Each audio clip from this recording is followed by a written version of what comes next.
Hey guys, welcome back to Tamiya Legends, and once again, thank you for stopping by.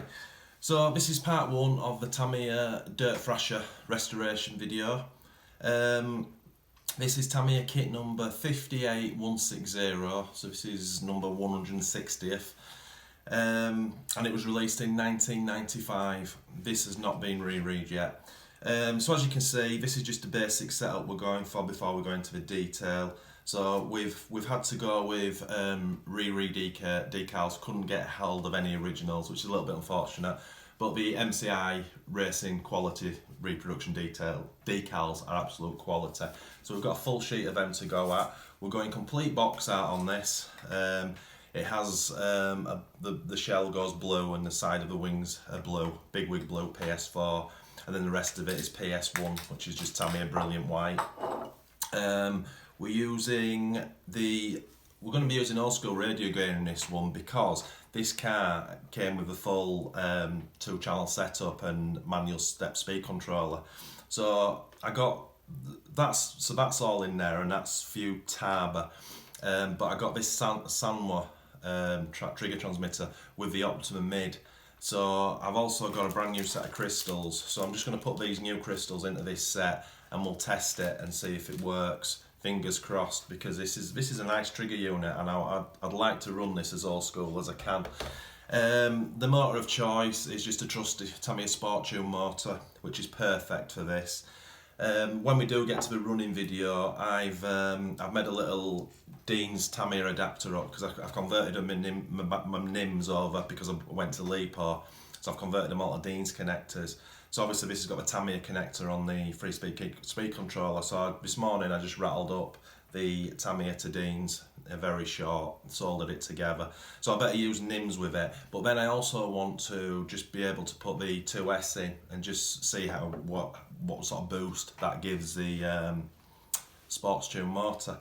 So this is the car itself. So it's a DF01 chassis, which is one of the greatest Tamiya chassis ever in my opinion. From a DF01 came the legendary Top Force, which is still one of the best Tamiya chassis of all time. So it's 4-wheel drive buggy, big yellow CVAs on it. The standard car itself is a bathtub chassis, lots of plastic on it, but there was also lots of upgrades you could do. If you don't know too much about this particular car, this is one of those times where Tamiya just threw a couple of extra different bits and put them together and then said, ta-da, here's a new car, which she did many times. So this started life on, this particular car started life as the Manta Ray, which was obviously in the first 100. And all they did with this was change the shell and the wing. But it worked, I have to admit. So they took off the Manta Ray and they fitted the Tamiya Terra Scorcher shell, and then they took the Manta Ray wing off, and they used this, I believe, and correct me if I'm wrong, but I believe this was the first time this particular wing was used on the Dirt Thrasher. It then went on, they then did it again on the same car, and they created the Terra Conqueror, which used the blazing star shell and wing and different wheels and tyres on that particular one. So there's about 4 or 5 different versions of this car, but the chassis always stayed the same, apart from the Terra Conqueror that used black Top Force shocks and came with the Dynatech 01R motor. So that was a little bit more souped up, and it might have had a little bit more adjustment on it. So that's kind of it. So this car itself, I bought off one of our Facebook group members. It looks 100% all intact. There's nothing broken on it. Obviously, it's got the original shell and wing, which I'm super made up about. It does have a tiny crack. I'll take this shell off. It does have a tiny crack here.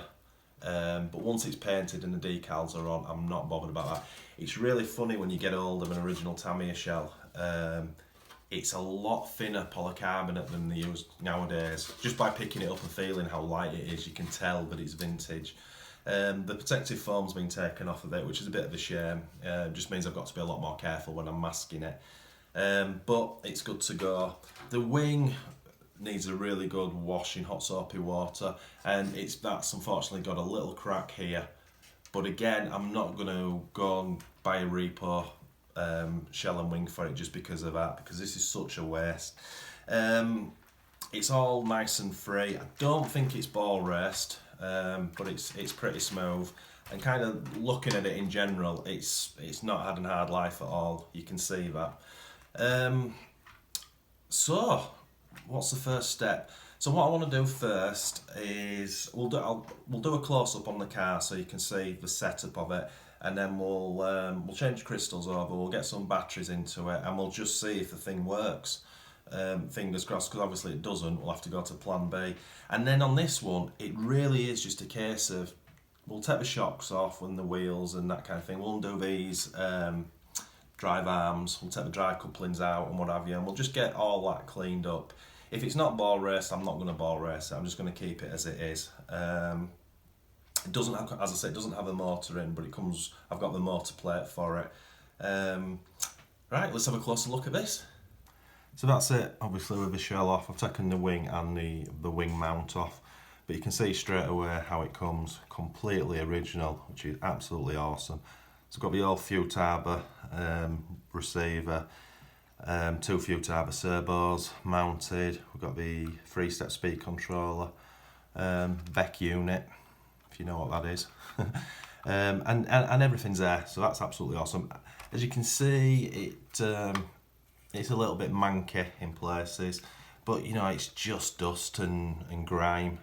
So it's going to be a little bit of a messy process to clean up, but we've certainly done a lot worse recently. Shocks seem pretty smooth. Don't know if there's oil in them, but as I say, we'll take them apart, we'll drain them as we clean them up. So I've got the batteries for the transmitter, so let's power it up and see what happens. And right, next stage, so I've stuck in a battery in. That's the little contraption I made this morning, just a female Tamiya to male's Dean, soldered the wires together and just put some insulation tape over it, which now obviously gives me the ability to plug in both ways, which is like that. So that's great. Let's just quickly open these crystals up. Very old school indeed. So I'll take a crystal out of the TX. Not the TX crystal. Comes out like that. I'll put this band in. I did forget to say I just put the batteries in, and we have got the lighting, so that's a bonus. And then we'll just take the crystal out of the receiver.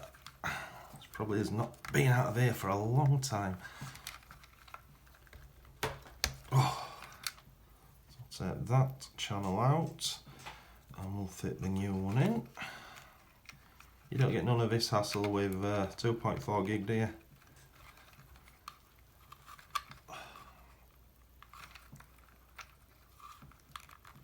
A bit awkward. Can't actually see what I'm doing. Just have to turn that round. I don't want to bend these pins, although they are really strong. Nope. Right, that's in.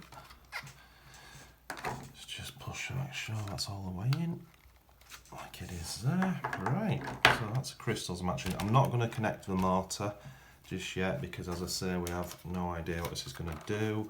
So transmitter on and switch on.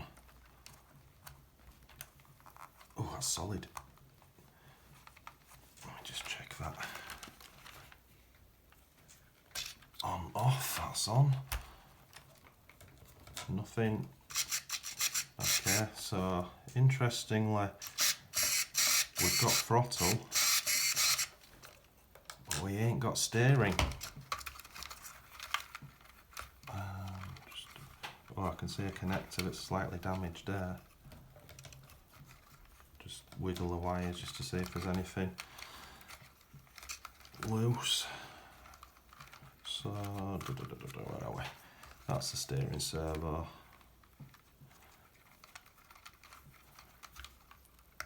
Oh, so the servo might be buggered. All the wires are in. All the pins look fine in the receiver,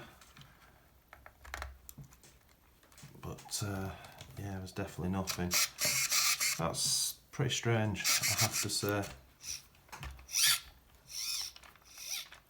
It's really not doing anything. I'm not too sure what else I can do. So we're going to have to try a different servo in that, which there's Tamiya one here, which we can just try very quickly. Just turn that off. God, that switch is solid. Whoa, that is absolutely... Isn't it typical? Nothing ever goes to plan, does it?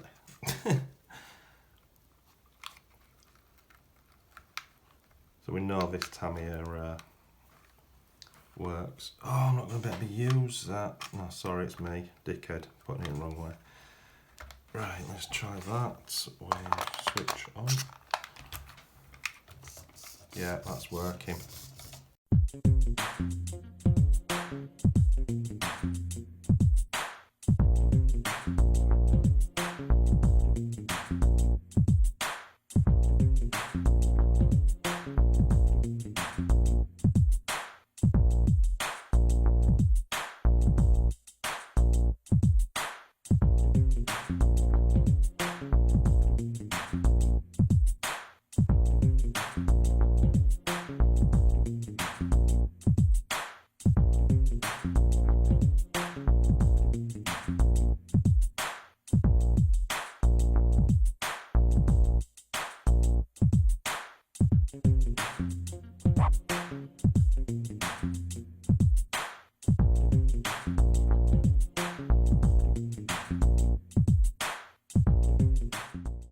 Right, that's it, stripped down as much as I feel I need to strip it down. Obviously I've got the old servo out, so I'll have a closer look at that next. To get to that I had to take the receiver out, which has got some mega old vintage sticky tape to it, still very adhesive.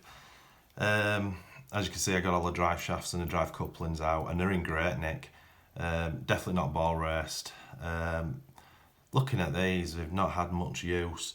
So I have got new nylon bushes, and I've also got the metal bushes that came with the Top Force. So I may put them in, but I'll put new ones in where I can.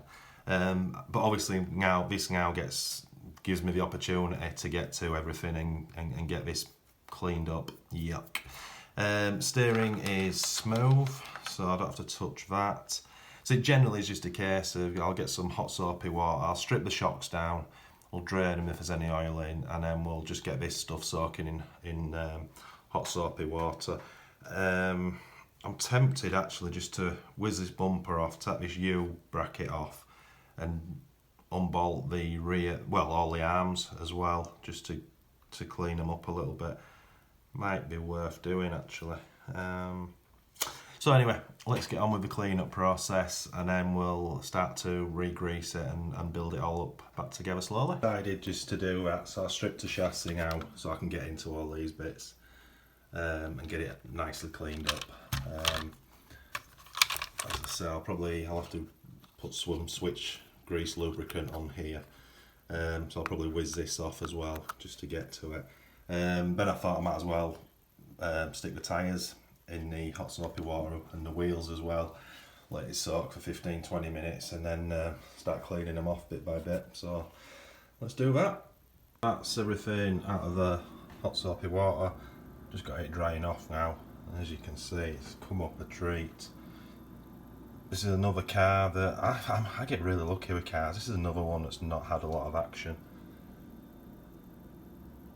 Done the tyres as well, they won't come up that good, but when I fit them, do a tyre writing, I'll spray them with silicone spray to give them that shine before we use it. But yeah, very happy with that, so we'll let them dry and then we'll get cracking. So, slight change of plan. I came back to do the chassis, and it was one of those where I just started looking at it and I just started to take little bits off, which I thought would make it easier to clean. And we've ended up stripping it fully. which to be honest is the right way to do it. So all these plastics here, you can see how they're gunked up, and you know, I don't want any of this residue inside when I put the gearboxes back together. It's just dirt and grime, but as I say, the gears are excuse me, in excellent condition. I'm gonna see what ball races I've got as well.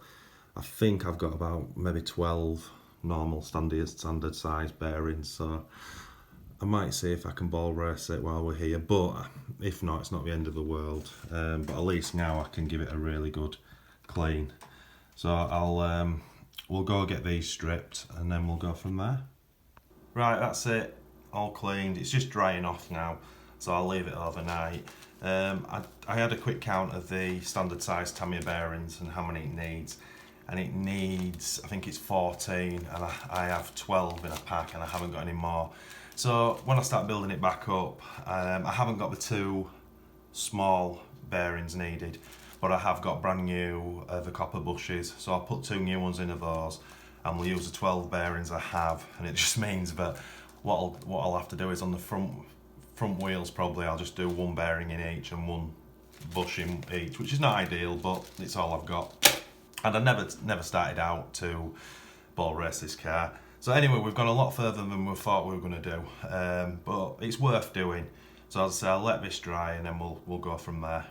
Right guys, I'm well aware that this video's around about the 15-minute mark, and I don't really like to make them go further than that. So as I say, it is what it is. We've gone further than we expected to go, which is not a bad thing. So as I say, we'll let these dry off, and then in part 2 we'll put it all back together with the ball races, and we'll go from there. So once again, thanks for watching. If you are new to this channel, if you can please consider liking and subscribing to support us, that would be much appreciated. And most of all, happy RCing.